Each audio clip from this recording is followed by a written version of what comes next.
Yeah, I mean, it's extra equipment. That's why I don't have it.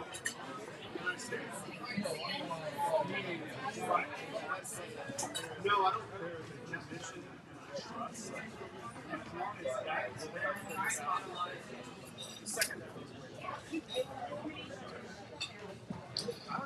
All right, guys, we're going to get rolling. Ooh, I'm hot. I'm hot.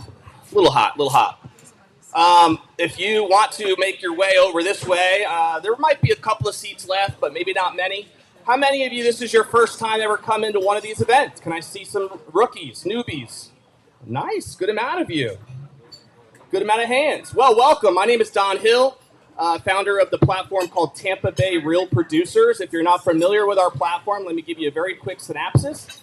Tampa Bay Real Producers is part of a national franchise model that represents 125 different markets across the country called Real Producers. That platform is focused on celebrating the successes of the top real estate agents in those given markets. And so we do that in a bunch of different ways. Here in this local market, we run a magazine, which is called Tampa Bay Real Producers. We feature the top 500 real estate agents in Tampa Bay based on sales volume. So last year, an agent would have had to do $13 million. It was just under that. It was like 12.8 to be exact, in order to be featured in that magazine as a top 500 producer in the market. That top 500 audience averaged about 45 transactions as well per agent in that audience, which is really cool when you compare that to the rest of the group. There are about 24,000 real estate agents that are licensed between Hillsborough, Pinellas, and Pasco counties. Of those 24,000 licensed agents, about 10,000 of them did not do a single deal last year. Another 6,000 of them did 2 deals or less, so say 1 or 2 deals. So the vast majority of real estate agents out there are doing 5 deals or less for a year. We actually have a community that we're passionate about called Top Producers Nation, which you might see some QR codes floating around, but this is what they look like. You can learn more about this at topproducersnation.com. And this is basically a community that's committed to helping more real estate agents become top producers. It's a free community. If you want to join, there's shared resources. We do have paid courses and stuff in there that you can invest in, as well as like done-for-you programs and a lot of different things to help support you as a real estate agent. So that's at Top Producers Nation. But Tampa Bay Real Producers is a platform that celebrates those people who are already top producers. Those top 500 producing agents, you're going to hear from a few of them today on our panel. In fact, every month when we run this event, that's the only people that we have on our panels are those top 500 producing agents in whatever categories we're talking about. Today, obviously, is about crushing it in new construction. So we have some professionals in that area today. Other than just the magazine, we also do over 40 different events a year.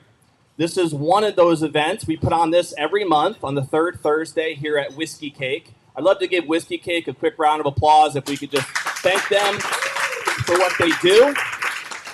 We appreciate their hospitality. They don't even open until 11, so they get here early for us and make sure that we're got food and mimosas and coffee and whatever. So we appreciate them. They've been a great partner. We've been here now for over almost 2 years at Whiskey Cake. So we encourage you guys to stay for lunch if you can after. We're going to be done around 11, and you're welcome to hang out and stay and support the Whiskey Cake venue. Other than our local series, which you're going to hear in a minute from some of our sponsors who support this series, we also host other events throughout the year as well. I'm not going to go through all of them, but you can check them out at tampabayrealproducers.com and just go to our events tab. But our biggest event of the year, and I'm going to ask your help for this, is coming up. Our biggest event is on April 24th. It's called our Agent Choice Awards. We actually hand out 15 awards. This is our 4th year now in a row of doing this. And it's kind of turned into like our version of the Oscars for real estate agents here locally in Tampa Bay. It's a black tie affair. We have a lot of fun with it. Some of you have been there before, I believe. And everything is based on your voting of your peers. So these 15 award winners that we hand out are solely based on vote counts. And every real estate agent's vote is weighted double. So if you are a licensed real estate agent and you vote with your email, then that vote counts as 2 votes. However, every vote does count. So if you want to help promote yourself or anyone else that you think is deserving of the categories, every vote counts. So we look at every single vote that comes in. However, you can only vote once. We've had many grandmothers try to vote 50 times, and we typically remove them. But every vote does count. So what I'm going to ask for you to do, a friend of mine taught me this thing, which I'm going to try it right now, so maybe you guys can play along with me. Have you guys ever heard of this thing called Project Mockingbird? All right, well, here's the gist. It's basically when you get everybody in a room at a team meeting or whatever to do something on social media at the same time to try to crash the algorithms, okay? And so what I'm going to invite you to do, obviously this is not an obligation, but it is an invitation, is to take your phone and join me by going to TBRP, Tampa Bay Real Producers, TBRPawardsvoting.com. TBRPawardsvoting.com. There will be some flyers, by the way, being passed around so you can have some QR codes at some point that you can get. But if you want to take some minutes right now to vote, that's the link that you can vote on. You can nominate yourself. We're in the nomination phase right now. So all of the awards are about nominations. But starting in about 10 days, you will see finalists who will be plastered on that link. And then the finalists will be voting right up until April, I believe it's April 20th, when we determine the winners. The winners will be handed out at the event, obviously, on April 24th. TBRPawardsvoting.com. If you could do me a favor, if you want to fill out the nominations, you can do it right now while we're getting warmed up here. But if you can post that link on your favorite social media platform with just a little blurb that says, hey, support me as an agent or support your favorite real estate agents. Hashtag, Agent Choice Awards, TBRP Agent Choice Awards. I would love your support to be able to get that link out as much as we can, because our goal, we had over 10,000 votes last year. We want to try to double that this year with over 20,000 votes that get submitted for this particular period. That voting contest has started already, and it'll run until April, I want to say again, it's April 20th. So I appreciate all your support, and if you can share that link, that would be very, very helpful. Okay, going back to today's topic, we have specific partners who support this series and make this event possible. As far as our relationship with real estate agents go, we don't make any money. We don't charge real estate agents anything to be featured in our magazine or to come to our events. So that should tell you that we must have to be making money somewhere. The real estate agents are solely featured based on their recognition and what they deserve based on their production. It's not a pay-to-play type model like I know a lot of real estate magazines are. Our platform, though, is focused on trying to connect the best vendors, the best what we call preferred partners in the local market with the top producing agents and really trying to strengthen that community. that relationship. That's what our platform was built on. So we have a few partners that have specifically raised their hand and want to support this series, which again we do monthly. I'm going to bring a couple of them up. You're going to hear a quick word, and then we'll bring our panelists up to get rolling today. So the first ones I'd like to introduce you to, let me see my list here. I'll start with Big Mike, actually. Where's Mike Hill with Triton Insurance? Oh, he's making his slow walk up. His very Big Mike at Triton have been a partner now this year. Let me have him say hello. Hi, everybody. I'm Mike Hills. I own Triton Insurance, and I know they're talking about construction today. You want to write down a couple things that make you sound cool if you're talking to construction people or a buyer. There's different insurance. There's different things that people have to have in order to pull off a construction of a house. You got to have a builder's risk. Somebody's got to pay for the builder's risk. Who pays for it? Does the builder pay for it? Does the owner pay for it? Who pays for it? Right? So write down, we're going to get a builder's risk. And then you got to get what they call an OCP, owner's protection policy. That gives the liability if during construction the kids next door come over and play on the crane and get killed on your property or your buyer's property. So you got to have an OCP, right? You got to have a builder's risk. And then the last thing that nobody ever does, that owner of the property should be named on the contractors, the GC general liability, as an additional insured. So we got to get you builder's risk. We got to get you the proper liability coverage. We got to make sure you're named on your general contractor's policy. That way your people are protected on whatever they're building. Okay. So my office we have about 35 auto companies right now that we're doing auto insurance with. We've done 225 policies this quarter so far, auto, right? Some people we've saved $7,000, like people with teenage drivers, people with DUIs, people that are spending 20 grand a year. We save them $7,000. The average savings that we have is $1,000. The average savings, we got Geico right now. We got Allstate, we got Nationwide, we got Travelers, we got all the companies. Anybody here want to save $1,000? I could almost statistically guarantee that I could save you $1,000. The burly guy in the back over there, Phil, he's our business development manager. He's going to put business cards on your tables. And if anybody wants to save some dough, a quick $1,000, like I said, I can guarantee it statistically that you're going to save money. But anything I can do to help, I love this group. I think this group rocks. I think Don's got a heart of gold for even doing it because everybody needs a cutting edge. Just being a little bit better makes you win. So, amen. Thank you, brother. Thank you. Mike is very knowledgeable in the insurance world, so you can't go wrong with at least having a conversation with his team. Let me introduce you to, I saw Melanie back there somewhere. Melanie with the FBI group. Ann? Oh, Deanne, of course. I don't know why I didn't see you, Deanne, hanging out in the back.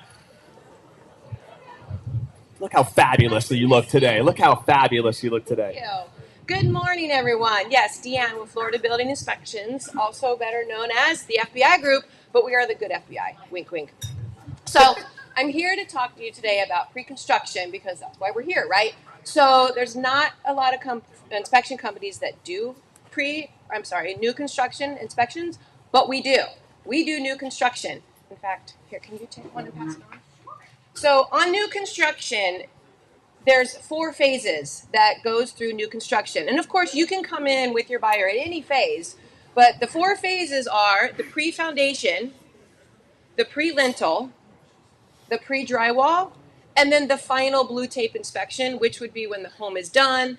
That's your normal buyer inspection they would normally get, but we're going to come in when it's fully completed. So why is a new construction inspection so important? Well, contrary to popular belief, some builders cut corners. Shh, what? I know. And you would be amazed how many blue tape items we actually do find on new construction. And we hear it all the time, oh, it's a new build. I don't need that. Everything's new. Okay, everything's new, but was it built correctly? Are the trusses correctly put together? Does the shower pan actually drain correctly? I mean, honestly, guys, you would be surprised the amount of things we find on new construction. So please make sure you get one of these as you're going around, and make sure you're doing your buyers a favor and the due diligence to make sure that they get that new build inspection, because it is very important. Because again, once they sign on that dotted line and they're moving their furniture into that home, guess what? It's theirs. It's their problem now, because a lot of times the new build companies, it's really difficult to get them to work with you after closing if things wrong with the home. So again, Deanne with Florida Building Inspections, also known as the FBI Group. Thanks for having me, Dawn. Thank you. I'm not your preferred vendor. I'm your preferred partner. You're old before you buy. Call the FBI. Amen. I love the little taglines too. Let's just keep throwing them out there. Of all the people that we could have gotten to help pass out flyers, did we have to pick pregnant Lindsay here to walk around the tables and putting her to work? I mean, come on now. I'm trying to keep her energy, locked, loaded for the panel in here in a second. Let me introduce you to Katie Weldon. Katie with Coach Katie, Team Katie, one of our preferred lenders, of course, with Tampa Bay Real Producers. Katie, I'll have you say a quick hello. All right. Good morning. That wasn't very energetic, and this is coming from someone who's on day 15, no caffeine, so we'll try it one more time. Good morning. Morning. Thank you, because I need other people to energize me since I can't have coffee, so I appreciate it. Katie Weldon, also known as Katie the Mortgage Lady, and Coach Katie. I want to talk to you about two quick things today. One, doing a lot of presentations on ChatGPT. There's still a lot of questions on how you can use it to leverage your time. And it's really amazing just to see people in the room when you're training on it be like, wait, what? It is wild how much that can do for your business and how much time that saves you so you can go out and get more business. So that's one thing I'm doing if anyone's interested. I also want to just share about loan takeovers. I love taking over loans from other companies that are falling apart. And in this market, we cannot afford to let a buyer slip through the cracks. So if you have someone who is approved and the lender starts asking for extension after extension and you're just worried about what's happening next, or if you have a deal that's falling apart, get a second set of eyes on it from your preferred lender or give me a call. We do a soft credit pull. We'll just peek into the application. I always start by seeing if their lender can save it, because that's a path of least resistance. It's the quickest, but I still need to see it, because if I can't see it, I can't give the best advice. And then hopefully the other lender can't. We'll take it over. We'll get it across the finish line, and everyone's super happy. So if you know anyone like that or have that situation come up, do not let that deal die. I see agents do it all the time. I talk to them weeks later, and they're like, oh, yeah, I just had one fall apart. And I said, did you ask them if they wanted a second opinion? Oh, no, not really.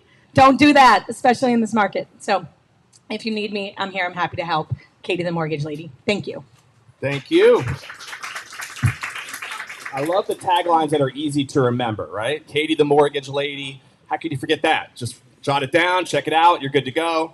Let me go ahead and is John here? Premier Movers for Less. Did I see John? So they support our platform. We have a great moving partner. If you're ever in need for a moving service, Premier Movers for Less is the brand. So feel free to jot that down if you want. His name is John. Tell him Don sent you, and he'll take good care of you. Let me bring up Bakari with Homestretch. The Homestretch team is one of our newer partners this year. They do a lot of great things to help get your properties ready for sale, and I'll let Bakari elaborate on that. Come on up, brother. Thank you. Good morning, everybody. I appreciate the energy. I needed that as well. Again, my name is Jakari, and I'm with Homestretch. And for all of my realtors out there, we are here to make your lives a whole lot easier. How often do you walk into a home for the very first time, brand new clients, and it's ready for photos? Okay, I expected that silence. Usually not, right? You have a laundry list of things that need to be done. There's painting, there's flooring. The landscape is a mess. It's not quite ready to hit that market. That is what we are here for. And I challenge you to think about your process for that. When you walk into the home, who are you contacting when you need those services done? We want to be that very number that you call when you need those services completed. So a list of our services will include clear outs. We just had an estate that we worked on. Old grandma, she was ready to downsize, and we needed to come in and clear out all of those personal belongings so that we can complete all of our other services, which include painting, flooring installation. We also do landscape cleanup, and then we also do home cleanings as well. So we want to make sure that after we are in that property, that house is ready for photos. So we are wanting to be your number one go-to one-stop shop for all of those typical cosmetic needs in order to get that house listed. Does anyone have a preferred vendor that already does this? Homestretch. You do now. Yes, thank you. You do now. So flyers are on your table. Again, my name is Jakari with Homestretch. We offer free consultations. More than happy to come out to your client's home. We operate in all counties in this area, including Hillsborough, Pasco County. We also do Pinellas County, and then we are also working our way all the way down to the Sarasota area as well. So again, we want to be your contact and your source for all of those typical needs. And thank you. I appreciate your time. Thank you, Char. Appreciate it, brother. Okay, we have a couple partners who do support this series that couldn't be here this morning just due to various things, sickness, a couple of conflicts. I wanted to do a shout out to Margot and Jeff with Home Team. They're many times here. You guys all know Margot and Jeff with Home Team Inspections. We appreciate all your support. We also appreciate University Title. You might know Lori LaCoppola, pretty well known in our market with University Title. And she also, unfortunately, has got sick this morning, won't be here today, but they do support our series as well. So, as I said, we have over 25 different industries and 64 different partners that support Tampa Bay Real Producers. You can find all of them up on our website. They're there for you. So if you ever need anything as part of your business as a real estate agent, I would encourage you to check them out. Not only in the magazine, but if you don't receive the magazine yet, if you're not a top 500 producer, you can find them all on our website at Tampa Bay Real Producers. Just go to partners and they're all there for you, okay? All right, let's bring up our panelists. You guys ready to learn? So I feel like there's been some sickness going around because we have another issue with one of our panelists who won't be here today. So we're going to dive in with the two rock stars we have, and we might have some time for some Q&A as well. So if you have questions as we dig in, feel free to be jotting those down. We'll try to get a little Q&A time towards the end. But let me first bring up the lovely Lindsay Rhymes, who's sitting right in front of me. Lindsay and her husband, Brandon, have been, I would say, friends of mine now over the last 2 years. I've gotten to know Brandon, her husband, very well, and Lindsay I've met through Brandon. Lindsay operated a sales firm for over 13 years, doing over $40 million in annual sales, was really big in the event scene, was doing over 600 events across the country. But today's topic is about crushing it in new construction, right? So I thought it was kind of cool that Lindsay actually basically was heavily involved in the construction of her own home, her dream home, they would say. And I've had a pleasure of being there. It's absolutely gorgeous and beautiful right on Lake Tarpon. Lindsay really built that from the ground up. She's been a licensed agent now since 2019, sold over 130 homes. Let's see here. She was the area director for a national company called New Homes, coaching agents on how to scout and support new communities. So this whole topic of focusing on new construction has been a big focus for Lindsay, especially over the last year or two. She has worked with large new construction communities all throughout the state of Florida, in residential, land, and commercial. So let's give her a round of applause. Lindsay Rhymes. And let me bring up Lei Cheng. Lei is in the house. Lei is, we met Lei actually because he was featured as a top 500 producer as a rising star in the Tampa Bay market last year. That was in our September of 2023 issue. So you can go back and look that up if you want to read the article. Lei is really a master of many things with tech. He's done a great job in building out all kinds of different software and infrastructure within his organization. But again, today we're focusing on new construction.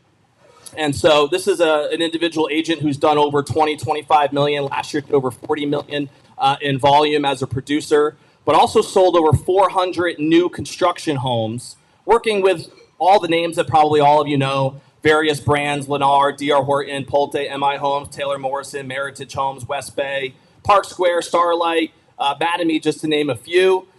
He's in the process right now of also building an app, which also will have an element of new construction. Oh, you're promoting it right now. Look at that. Service Near is the name of the app, so you can check that out as well. So let's give him a round of applause, Mr. Lei Cheng. Okay, so let's dig in.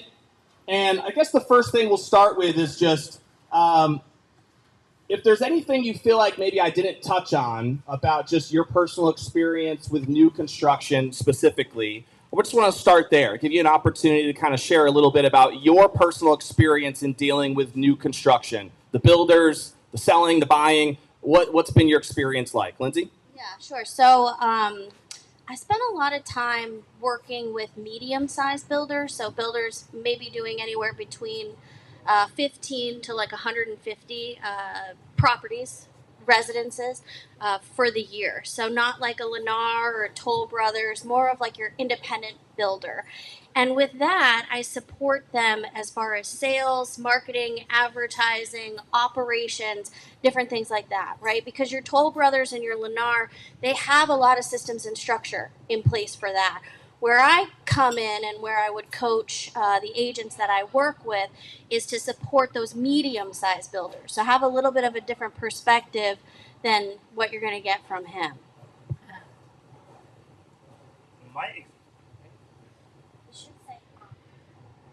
Hello? Yeah. Okay. My experience might be a little bit different from Lindsay. Yes. I started from working with the major nationwide builder like Lennar D.R. Horton. So when I first got my license in 2018, at that time I still work full-time at the Murphy Cancer Center. I'm part-time realtor. So I find it's the easiest way to work with the builder directly to find the home. Find the home for clients. Can you hear me? Is the mic on? It's cutting out. Okay. You want to use mine? Hello? Hello? You're good. Okay. Okay. Yeah. From what I can recall, the first probably 50 homes I sold in 2018, 2019 were always Lennar builder. So why I specifically just work with Lennar? Because at that time, most of my clients, I market myself and with my team at that time is to sell the new homes to the investors. Most investors from other states like California, New York, New Jersey, Boston, they found out, wow, why the new homes in Tampa Bay is so cheap? At that time, a single family house maybe $250,000, you can buy 2,000 square feet of home. So I find it's always very easy to promote the new home to the investors. Even for $250,000 a home, it still can rent for $2,000, $2,200. That's how I started with working with builders like Lennar D.R. Horton. Okay, cool. That makes sense. I appreciate you sharing a little bit more.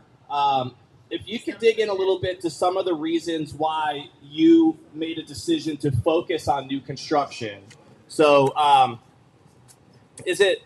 would you consider like new construction a path for like new agents to even deal with, to tackle? Do you find it more challenging, easier in general? Do you feel like it's something that I know you've coached a lot of agents in this, Lindsay. Do you feel like it's something that agents should do later on in their career? What is just your overall opinion on the reasons behind like new construction and where that fits into the agent business model? Oh, I think you have to take a look at what your goals are and also where you're at financially. I mean, when you start in real estate, you've only got a certain amount of time before you have to start making money, right? I mean, it's commission based. So if you're in a situation where you've got a spouse that can support you and you can take the time to build that pipeline, of course, landing a new construction community is amazing. I worked in Gainesville for the past year. We had 92 high-end luxury condos that we were promoting. That's a big project. That's $60 million in sales. That's amazing, right? But it takes time to sell that, right? Pre-construction over the last year, we had 20 sales, okay? Great income. But there's a ramp-up period to that. And so you have to look at it, and you have to look at the size of the project. You have to look at, is the builder paying me up front? Or am I waiting for those closings? Because a lot of times the builder might pay half up front and then half 2 years down the road when the project is actually sold, right? When we close on the property. And so you have to analyze that, right? And that's one of the things that I do with the agents that I work with is we look at what's the overall picture? How fast will the pace of sales be? Do I have to incorporate general brokerage sales while I support this community? And you have to take those different things into consideration. If you're a brand new agent, you might not have the financial backing to go forward with that right away. It might be something you go, wow, I'm really interested in that. It's such a great opportunity. It makes sense, right? I want 92 listings at once. That's amazing. But we might have to take those first 10, 12 months or whatever to support financially with general brokerage sales and some of the lower hanging fruit so that you can continue to have an income. So I think it depends on your situation, it depends on the builder partnership that you have and the builder relationship, the pace of sales, and different things like that. Great stuff, Lindsay. Leigh, you want to add anything there? Okay, yeah. From my experience, if I have some advice for the new beginner agent, I still prefer, you may want to start from working with builders. Builders, when you walk into a sales office in a community, those they call it NHC, New Home Consultant. They will teach you, they will show you about lots of things. For example, the floor plan, like they have 10 different floor plan. What's the pros and cons for each floor plan, and which home is selling the most popular ones. So you can learn a lot from the NHC. And at the same time, when you are show the new home, new communities, you have a lot to market yourself with social media. For example, they have the beautiful model home already. You can take a picture, take a video, and present in all kinds of social media. It's a very quick and easy way to promote yourself, okay? And the second thing is for builders, they also have very good promotional finance plan. Like they can offer you primary home buyer, they can offer you lower than market interest rate. So that's also very attractive to your potential buyer. Even for the investors, guess what? Even for nowadays, the investment home, the interest rate is about 7%, right? The market rate. But you can still find the investment interest rate is 5.5 or 5.375 for investment home from Builder Lennart. That's what I got even last week. I still get a 5.5 interest rate for investors from Lennart Builder. So you can, leverage both their, brand new, beautiful model home and also their finance to promote those homes to your potential clients. Okay. Another thing is what I find most of those bigger builders like Lennart, D.R. Horton, Pulte, MI Home, they also have their insurance company. I know a lady just said they also have different insurance program. Most major builders, they also have their own insurance companies, affiliate company. They can also offer, the first year, they can offer a pretty good insurance quote, okay? And it saves you, as an agent, a lot of work to shop around for your client, to compare the different insurance premium. And because the outside the insurance company, usually they will ask for you to provide a lot of information, like what's the foundation, what's the roof, take 4 pictures from different angle. Then you need to do a lot of extra work to get that insurance premium. But the builders insurance company, they have all their information in their system already. So it seems like for a new beginner agent, it saves you a lot of time to work on this, and you can quickly learn from a builder directly to get the knowledge about the home itself, about the financing, about the insurance. One thing I would add to that too, if you're working with a builder that has a model home and they're a very large builder, you've got like a 9 to 5. It's a different type of schedule than, if you're doing general brokerage. General brokerage, you have more flexibility. And so you have to think about also what type of lifestyle are you going for and what type of flexibility do you want. So if you're going with a larger builder, there's going to be an expectation that you're staffing that sales office, right? If you're still doing general brokerage and you're taking on a medium-sized builder, there might be some flexibility there. But if they have an actual model home and there is a sales office, you've got to account for the fact that you need to be there so that you can take appointments. So when you're considering as a newer agent or even as an experienced agent, you're thinking, hey, do I want to go this route of new construction? One of the things that's kind of shocking, because a lot of us get into real estate because we like being our own boss. We like calling the shots, right? We don't want to have somebody telling us, you need to be here every day from this time to this time. There's pros and cons to if you're going to be staffing a sales office every day or not. So that's another thing that you would want to take into consideration. When you work with a larger builder, you might find some more security working with them. Sometimes they will offer you a base plus smaller commissions. And so if you're going with Lennar or Toll Brothers or something like that and you're newer, that's different than if you're going to go trying to represent a medium-sized builder on the listing side. And you may not get that base salary. You may still be expected to staff the sales office every day if there is a model home. So those are other things that you might want to consider. Yeah, a lot of great stuff there. I think if you are taking notes, like just having a checklist of ideas or at least talking points that you want to be thinking about and be willing to ask a builder. You mentioned earlier, Lindsay, like how, builders have their own kind of strategies as to how you're going to get paid, right, as a real estate agent. So knowing what that is for each builder would probably be pretty important to figure out your timeline and setting your expectations properly on whether that's the right decision or not for you.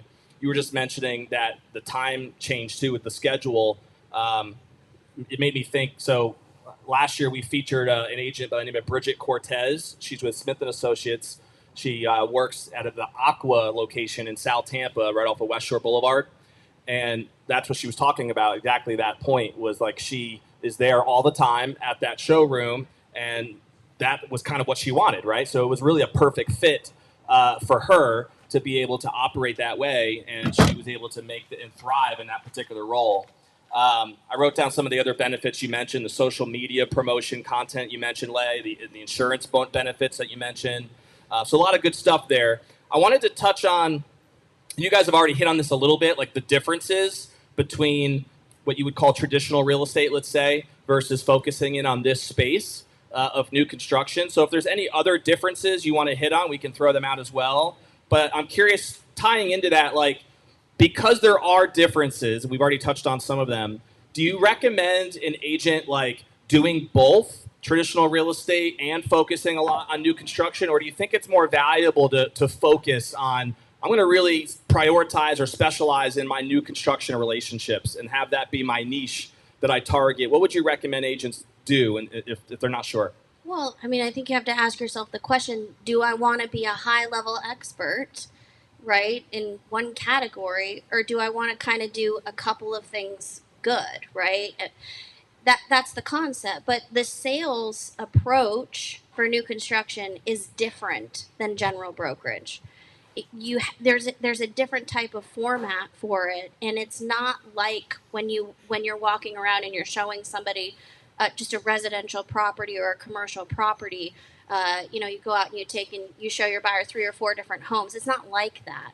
And when you go with a Toll Brothers or a Lennar, one of these larger builders, they have systems and structure in place that's going to show you how to do the discovery process, how to figure out the tie downs, how to, close the sale. It's a different approach.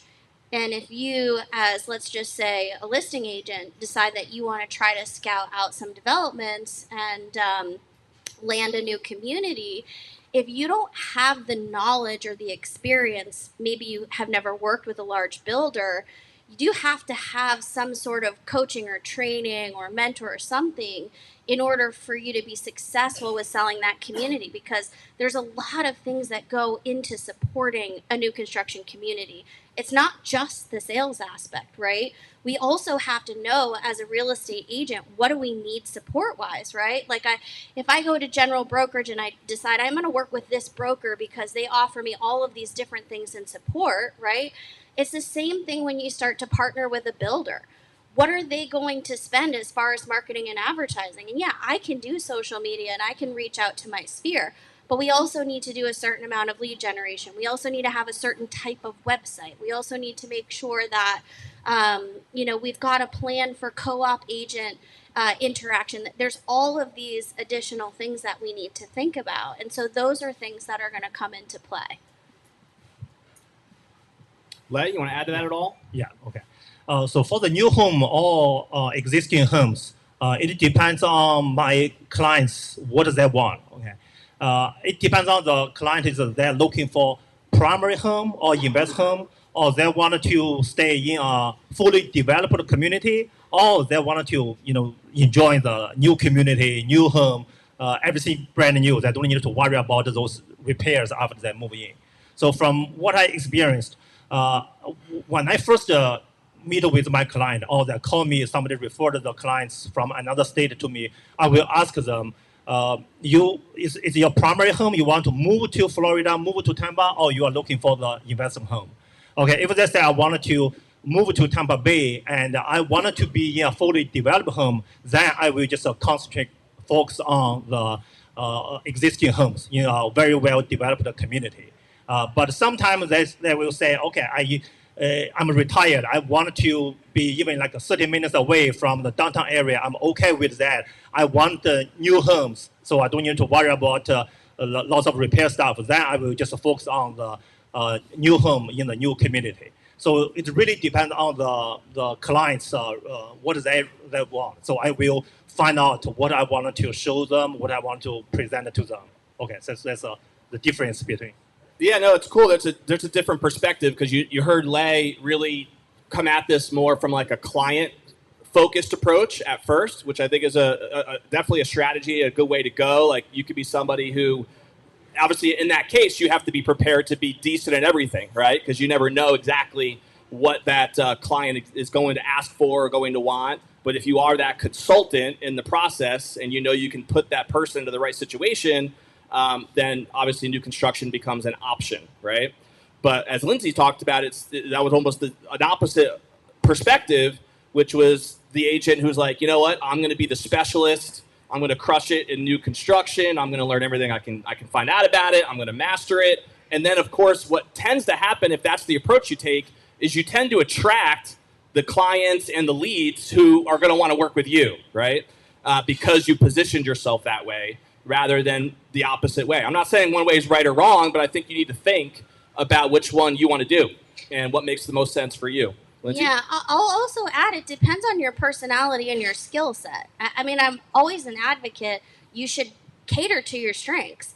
If you're somebody who can multitask and live in some different worlds and transition easily, go for it. But there's also the personality type that you really should just focus on one thing because that's how you're wired, right? Like for me, I do residential, I do land, I do commercial, I do new construction.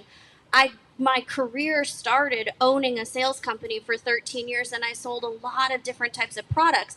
And I just have that personality where I can weave in and weave out of different platforms and different categories, with relative ease, right? But you have to change your approach when you're working with different clients for different reasons. And you may not be the person that can just transition, or you may not want to, right? There's also just this kind of quality of life question you ask yourself, right? Like, how busy do you want to be and what are your goals? And so when you think about, do I want to focus on new construction or do I want to focus on it all? You have to ask yourself those questions, because I also think that if you're doing things that you like, you're doing things that you're good at, you're going to be a lot more successful with it.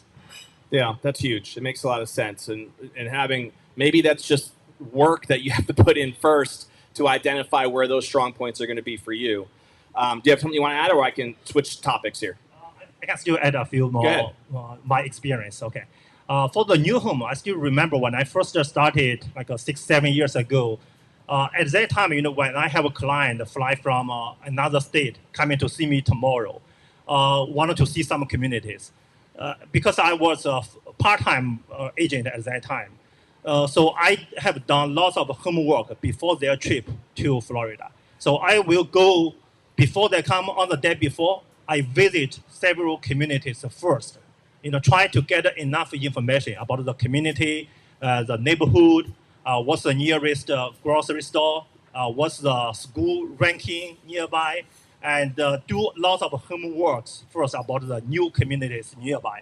And on tomorrow, when the client come, you have enough the knowledge to share with your client. Okay, that's one my experience. I want to share with the new beginner agent if you want to how you get started. Okay.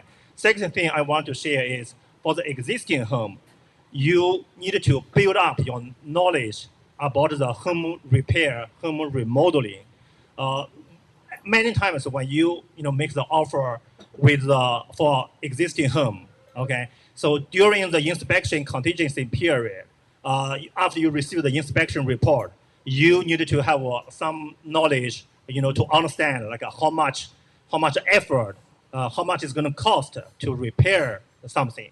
And during the negotiation period with the seller agent, you can get the idea like how much credit we should ask about, and if they don't repair, and how to start the negotiation process. So that's for the new beginner agent. You might want to gradually to focus on, even when you hire some handyman to repair something, you talk to handyman more about what's going on, how to repair that, plumbing work. That's one reason I started up this mobile app. Okay, it already started to, we use this mobile app to find the nearest home service provider. So we call us as Uber in home service industry. We use a map to show where is the nearby home service provider. So we already started to use the app. Currently we manage about 700 rentals, most of them in Tampa Bay area. So I'm the broker for that property management company as well. So I see all these knowledges will combine together, will at some point benefit you and your client. Dude, that's awesome. There's a lot of innovation there. And you can hear Lei has his hands in a couple different things there. We forgot to mention the 700 plus rentals that you're managing as well. We've touched a little bit on some of the best, I would say some of your strategies. You just hit on a few of them, Lei, with getting traction, right? Specifically with new construction as well. I wanted to elaborate, if we could, a little bit on, do you have any other favorite techniques or strategies to be successful in the new construction space? Maybe it's even geared towards how you go about building relationships with builders, to open the doors for things, right? So that if you are an agent who wants to, say, represent a specific community more regularly, I'm assuming you don't just walk in the door, or maybe you do, but what are some things that would help with that connection process, and any other strategies that you know have been helpful in the new construction world? Anything come to mind? Yeah, well, I mean, you're going to lead generate for new construction communities the same way that you would lead generate to find a buyer or a seller in general brokerage. It's something that you time block. It's something that you sit down and you do on a consistent basis every single week to get that client acquisition going, right? There's different ways that you can do that. So obviously being part of a community, being part of a group, the National Home Builders Association is a great way to get out there and to talk to people and to network. Looking in the MLS at what type of new construction is being listed, you'll see different communities, and then you can go in there and you can do research on that builder, and you can see what level builder are they, and you actually analyze that builder and you take a look at, do they have a website? Do they have a social media presence? What is on their website if they do have one? Is it consumer facing or is it more vendor focused? And you analyze this builder and you look at, hey, based off of where they're at, they might be really great at building a wonderful product, but they might not know how to market and sell and advertise and operationally get this community sold, right? And so I look at that and I analyze, is this somebody that I could reach out to that could use my services? And then if that's the case, then I can think about how I'm going to approach them and what type of value I can add and reaching out to them. So there is a process, and it depends on what your goals are, how often a week you're going to do that lead generation.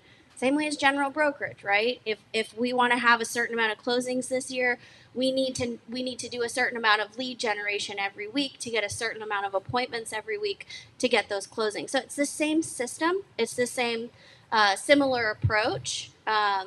You just have to spend the time doing it. Makes sense. Lei, you want to add anything there? Okay, yeah, yes. I do have something about to share about how to work with the builders NHC. Okay, I have been I think the number one agent for Lennar in the last few years.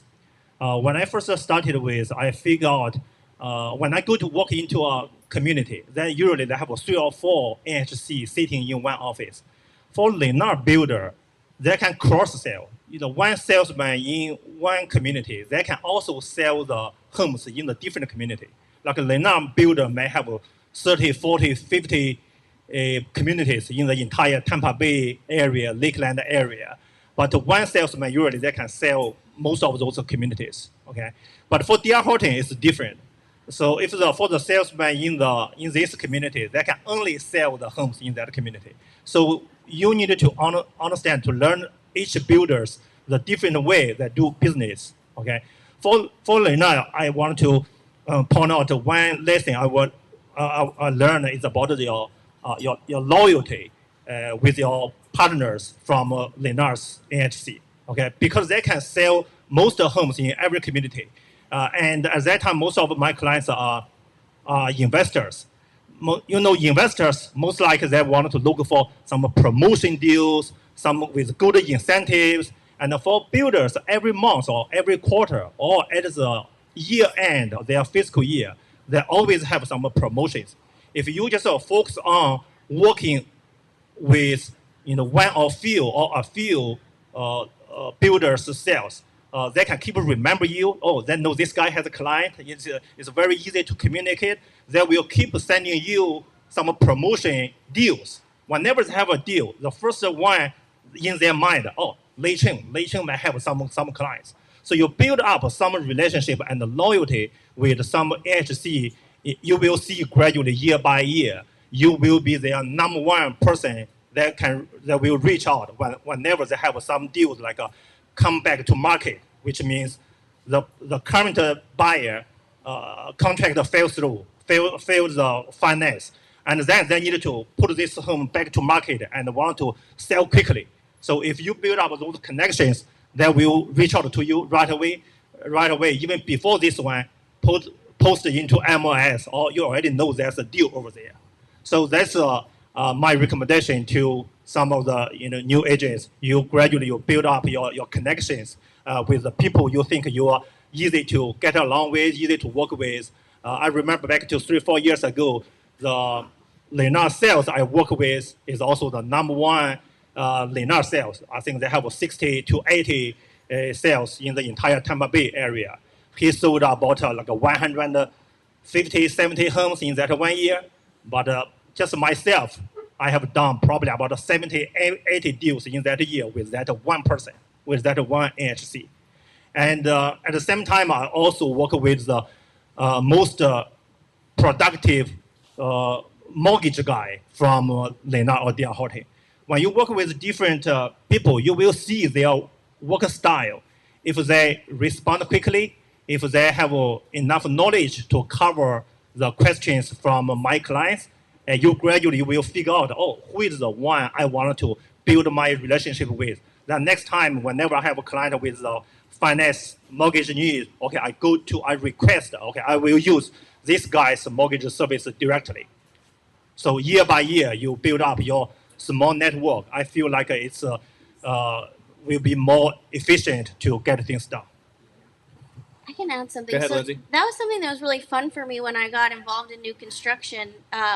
You work together with other agents a lot more than you do with general brokerage. Like there's actually a strategy to building relationships with the co-op agent, and you'll find that there are in new construction a lot of buyer agents that are going to bring business to you, and it's kind of fun to be able to go out there and interact with other realtors on such a level that you don't get to do in general brokerage. In general brokerage, it's like, okay, you have a relationship with this person for 30 days or whatever because they're on the other side of the deal, and then that's kind of the end of the relationship. And so for me, it made networking a lot more fun and more meaningful. It was kind of a cool aspect that I don't think I really realized the depth of those relationships that you're going to build with other agents in the market. So that was kind of a cool thing. One of the strategies also is kind of building what you would call a realtor advisory board. So like you're talking about, reaching out and looking at who are the top agents in that market, but developing that group of people in a way where you have strong relationships with them, and even getting them involved on, hey, what do you think about, we're going to add this amenity or we're going to do this, involving them in a way where they're part of the process, right? They're part of your, advisory board, if you will. And also it really empowers them to bring people to the community because they feel part of the community. And so that's kind of a really fun thing that I didn't really consider when I was thinking about new construction getting involved, but it was a nice surprise. And it's definitely super, super important because you will get a lot of deals in the pipeline from how good you are at building relationships with other realtors in the area of that community. Some really good stuff, guys. I love that idea of like building an advisory board. I mean, that's even something where you can use it as an angle to initially approach the community people that you want to work in. If you have your eye on certain communities that you want to get affiliated with, like, that's just a way to uniquely position yourself by being able to go in and say, hey, I'm putting together an advisory board and I'd love to talk to you about being on it. People are intrigued by that, right? So that's something that can really initiate a relationship. If you aren't getting the common theme in what both of them have been advising, it's really about the key of your relationships, right? With specifically people in this space, various ways to build those relationships. We can probably take the whole panel just talking about that and like building those relationships, but that hopefully is triggering some thoughts in your mind about like, who are the key relationships that I'd want to have if this is even a space that I want to be in? And what are some unique ways that I can add value to those people that I just have not been doing yet? That can open up a lot of doors. You heard Lay say like one good relationship brought him 70 to 80 homes last year. That's one relationship, right? That opened the door for that. And you heard Lindsay mention the importance of even like certain organizations and tapping into them to build relationships. So we have some great people within this organization, Tampa Bay Real Producers as an example, but I thought immediately of the Tampa Bay Builders Association, right? The TBBA. In fact, I think the ex-president is in the room, right, Jen? Jen Motzer is sitting right there. So if you're somebody who would love to talk to the ex-president, who I know is very well connected with people at the TBBA, Jen is literally in the room. So you can talk to her if you wanted to before she has to run. I don't know, Jen, if the best way for someone to reach you would be what? Just call me, text me, or email me anytime. You could Google her. Yep. Jen Motsinger, Motsinger, right, Jen? So she is very well connected in this world and would be a great resource for many of you if that's something you'd like to tap into more. Okay, let's talk a little bit about challenges. I think we learn a lot sometimes from our biggest mistakes, and I'm curious if you have anything that you think would be valuable for people who want to get in this world. Are there some lessons that you've learned from some mistakes or just challenges in general revolving around your new construction experience? Again, maybe that's with working with builders, things that you did wrong that you figured out that you needed to change or whatever. What are some potential challenges or mistakes that you learned from and then come to mind? Yeah, I think for me, you have to interview the builder just as much as they're interviewing you. I mean, it's a really exciting concept to say, hey, I'm going to work with this builder and have 15 listings, or I'm going to work with this builder and have 36 or 92 or whatever, however large the community is.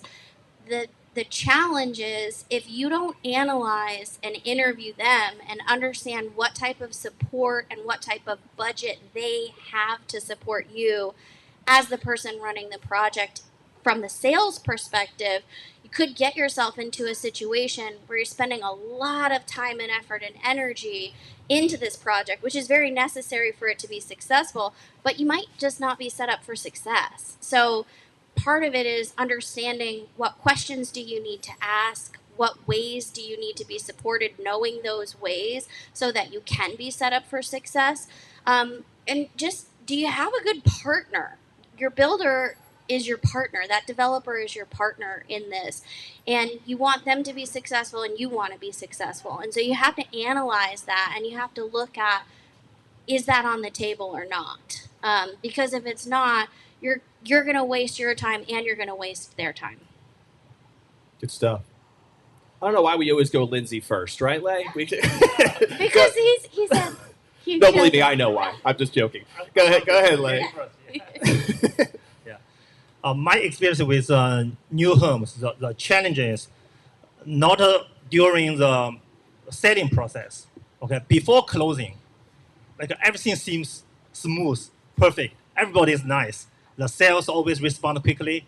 The loan process is going smoothly. My challenge starts from after closing. Okay, especially when most of the homes I sold are for investors as a rental property. So I mentioned that we manage about 700 rentals. Probably 80 to 90% are new homes when the homeowner first purchases those homes. The first 1 or 2 years may be okay. Okay, I will talk about. I don't want to mention which builder. Okay, this is just some quality issue. So it happens everywhere. If you look at Google review, you see the issues come nationwide. Especially last year when we had 3 hurricanes, okay, we experienced a lot of issues after that. Our whole property management team, and also we use all our resources from roofing company, the general contract, handyman, plumber. We use all what we can find and needed to save the house. Out of the at that time like 600 homes, we have about 120 homes. With most of them are new homes with the roof issue. We hired the inspection company. They have the drone, to fly and to take a picture for us. When they review the picture, 120 homes with the missing shingles, and most of the homes are the new homes. Even for the existing home, 20 years old homes seem like they are okay. Maybe because older homes are in the already fully developed community with a big tall tree. But the new community, they have a tree not taller than me. So there's the wind, is very strong. It's even in Wesley Chapel, Lano Lake, in those areas. So it blows away quite many shingles. You cannot complain it's the quality of their work or just because the hurricane itself, but it happened. Mm-hmm. And another big issue we experienced is many homes with the water intruded to the room from the foundation for the new home. Older homes are okay, but for the new home, we have like 20, 30 homes. The bedroom carpet are fully soaked. We filed the home warranty from the builder. Okay, the builder sent someone come to see. None of the builder's warranty people, they accept that's the fault from the builder. Okay, I asked how many homes happen like this. Is this just our home? They said probably like 100 homes in Tampa Bay that filed a warranty, but they denied all those warranty requests. Mm. So from builder's perspective, the foundation issue is as long as the foundation there's no bigger crack or the wall has no bigger crack, they do not accept like the water intrusion as the foundation issue. So that give us a lot of trouble because homeowner just bought this home 1-2 years ago. Now they need to replace all the carpet. Okay, needed to replace them with tile floor and even remove the drywall. Lots of loss from the homeowner's perspective. And the homeowner also complained about us being the agent because the information we got from the home builder is foundation and the wall structure has a 10 years warranty. Now it's only 2 years. The water just flow into the house. So who should be responsible for that?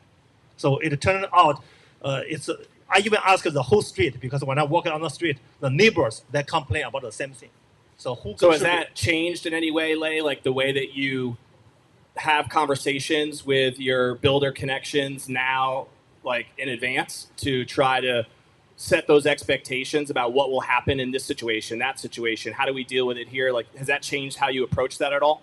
I just, talked to, even filed the warranty complaint, to the regional manager, because when you talk to the warranty people, they can easily send you an email so it's not covered, period. You have to escalate the issue to the really top level, even the VP of the entire Tampa Bay. Okay, they said they will investigate the issue, but no result after that. So I gotcha. I really don't know, this year, in the next few years, if it happen again, what's going to happen? Yeah, warranty is something that can be a little bit troublesome too with the medium to smaller size builders or newer builders. They don't understand where it needs to go into the sales cycle and the process, and it can be very chaotic and disorganized if you're not handling that up front. The other thing is what type of development or what type of community. Some of these newer builders, it might be their first condo project. It might be their first build, and they don't understand that we need to secure certain decisions, make certain decisions. Is if they're doing a condo project, they might not understand warrantable versus not warrantable. They don't understand that we have to get the HOA docs together so that we know if we are going with a short-term rental situation, if there are restrictions on how many rentals we can have or what type of rentals, right? And so that's part of that discovery process when you're working with that builder. You have to figure out what their knowledge is, and they have to be aware of what type of budget they need to have in place, because there are costs associated with those decisions. And a lot of times a newer builder or a smaller builder is not as familiar with that type of stuff as the people that you're working with. They're much more seasoned and they understand that stuff. So that's part of the discovery process as well. Yeah, I think it's smart for people just to take note on, from their examples and their stories, like what are some potential challenges that could arise and how can I be prepared for them, right?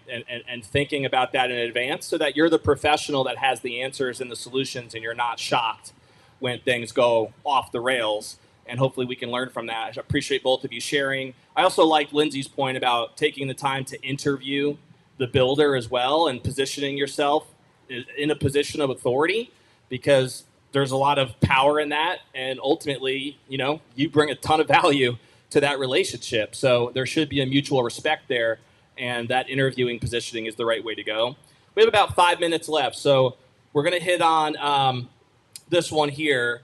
Is there anything you can share about what are some things you're excited about, I guess I would say, moving forward in this space, whether it's specific areas, communities, builders, things that you are looking forward to that are revolving around the new construction space, whether it's within Tampa Bay or not, but obviously local would be preferred. Any thoughts in that world? Lei, you want to go first this time? Okay, I'll try this one. Yeah. Save it to the end. Here right. we go. In the last few years, I worked mostly with the investors, but because of lots of headaches after the home closing, those maintenance management issue. Since last year, I gradually switched my focus on primary home buyers. Okay, also work with some new builders. Lately, I worked with West Bay builders a lot. Many of my maybe because of my promotions or to my general, I have a group of clients. We form a social media group. I keep promoting the local builders, local community, so they get knowledge from my daily sharing.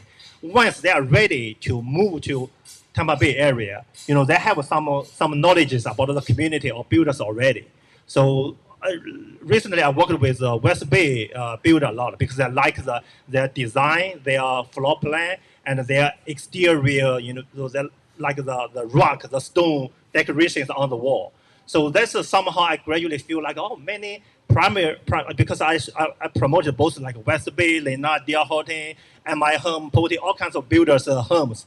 I feel like, they like the West Bay a lot. Maybe because their background, they live in California, in Boston, they're enjoying like those, the red tile and the rock in the front decorations, this kind of a style.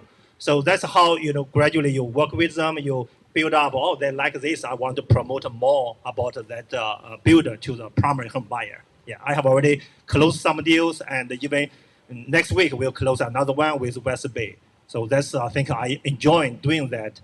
Promote some really people like the builders to the clients. Yeah. Do you find, Lei, that it's common that a lot of agents work with multiple big brands like you have, or is that unique in your experience? Do you feel like you're one of the onlys that has so many different, or do you think most of them focus in on one or two in their experience? From other realtors I know, I think they mostly focus on one or two things. Yeah. Right. Yeah. Because work with a primary home buyer and the investor are totally two different mindset, different concepts. Yeah. They think differently. You will hear, that's also one of the reasons the builders do not like investor buyer. But you will hear more complaints from the investor buyers because their care is about the investment return, is about the money. Right. But primary home buyer, they choose your builder, choose this community because they love you, they love this community. So once the closing, they feel, I'm going to move in my future homes. Even for me as an agent, I also feel, you are bringing the happiness to people. You feel your value. So, and also the investment, the real estate investment market is very different from a few years ago. So that's also a realtor for like us. We needed to learn the market to see the change, the difference every year. You may switch your gear a little bit to concentrate on different potential buyers. Makes sense.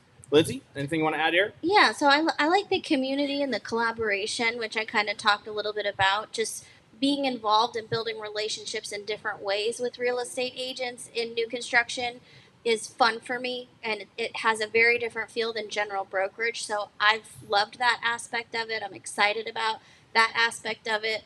I think it's also just from a client perspective, from a buyer perspective, it's very cool because if you get involved on the pre-construction side of it and the home is not so far along yet, there's a personalization process that is so fun.